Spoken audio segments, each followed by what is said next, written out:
মাত্র ১৮ বছর বয়সে আলোয় ভেসে উঠেছিলেন জায়রা ওয়াসিম। বলিউডের ঝলমলে দুনিয়া যেন দুহাত ভরে তাকে স্বাগত জানিয়েছিল।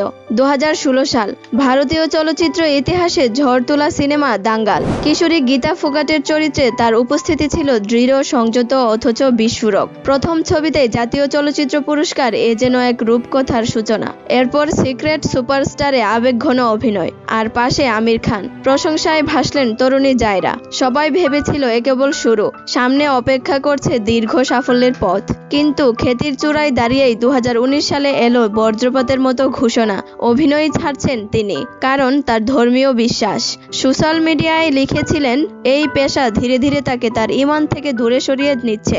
ভালোবাসা পেয়েছেন, সম্মান পেয়েছেন, তবু মনে হয়েছে এই আলো তার আত্মার সঙ্গে সামঞ্জস্যপূর্ণ নয়।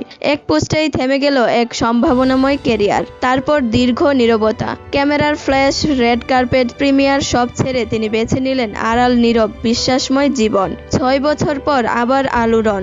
এবার রূপালী পর্দা নয়, ব্যক্তিগত জীবনের নতুন অধ্যায়। ২৪ বছর বয়সে বিয়ের খবর জানিয়ে ইনস্টাগ্রামে দুটি ছবি শেয়ার করলেন জায়রা। ক্যাপশন, কাবুল হয় এক স্ত্রী।